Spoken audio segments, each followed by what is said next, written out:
Pagbasa mula sa ikalawang sulat ni Apostol San Pablo sa mga taga-Korinto. Mga kapatid, ang pag-ibig ni Kristo ang nag-uudyok sa aking magkaganyan. Ngayong malaman kong siya'y namatay para sa lahat, at dahil dyan, ang lahat ay maibibilang ng patay. Namatay siya para sa lahat, upang ang mga nabubuhay ngayon ay huwag nang mabuhay para sa sarili, kundi para kay Kristo na namatay at muling nabuhay para sa kanila. Kaya ngayon, ang pagtingin namin kanino man ay hindi na batay sa sukatan ng tao. Noong unay gayon ang aming pagkakakilala kay Kristo. Ngunit ngayoy hindi na. Kaya't ang sino mang nakipag-isa kay Kristo ay isa na ngang bagong nilalang. Wala na ang dating pagkatao. Siya'y bago na. Ang salita ng Diyos. Salamat sa Diyos. Salmong tugunan. Aking kinasasabikan, Panginoon, Ikaw lamang. O Diyos, Ikaw ang aking Diyos na lagi kong hinahanap. Ang uhaw kong kaluluway, tanging Ikaw, yaong hangad. Para akong tuyong lupa, na tubig ang siyang lunas. Aking kinasasabikan, Panginoon, Ikaw lamang. Bayaan mong sa sangtuaryo, sa lugar na dakong banal, Ikaw rooy mamasdan ko sa likas mong karangalan. Ang wagas na pag-ibig mo'y mahigit pa kaysa buhay. Kaya ako'y magpupurit, Ikaw ang pag-uukulan. Aking kinasasabikan, Panginoon, Ikaw lamang. Habang ako'y nabubuhay, ako'y magpapasalamat, at ako ay dadalangin na kamay ko'y nakataas. Itong aking kaluluway kakaing may kasiyahan. Magagalak na umawit ng papuring iaalay. Aking kinasasabikan, Panginoon, Ikaw lamang. Pagkat Ikaw sa tuwina ang katulong na malapit.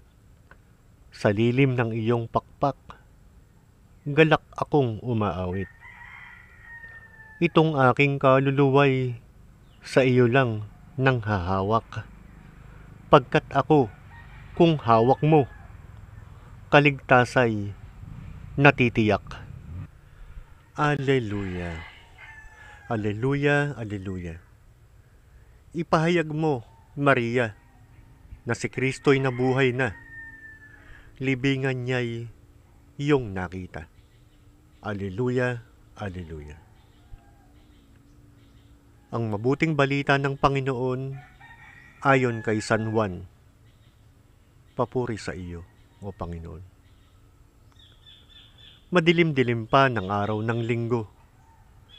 Naparoon na si Maria Magdalena sa libingan.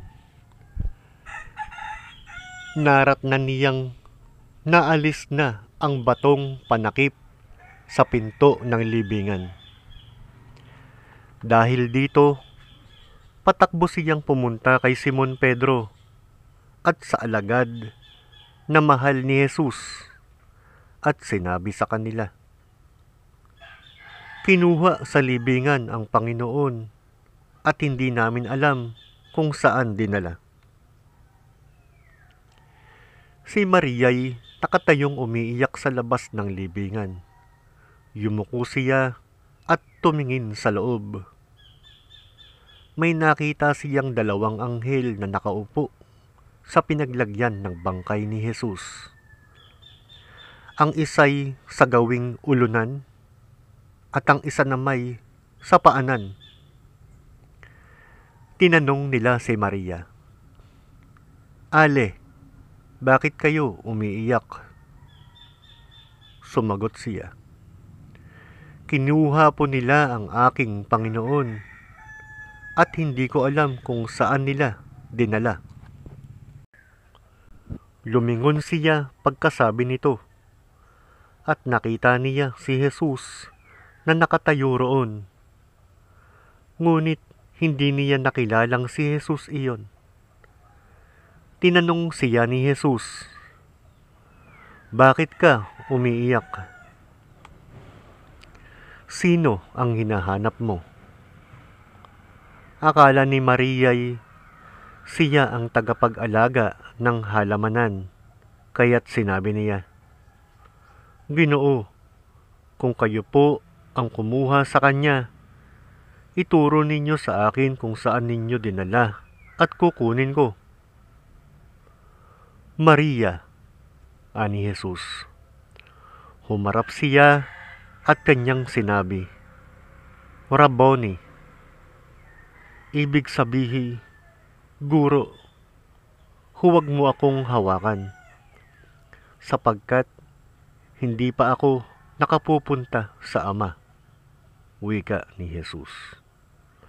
"Sa halip, pumunta ka sa aking mga kapatid at sabihin mong, aakyat ako sa aking Ama at inyong Ama, sa aking Diyos at inyong Diyos."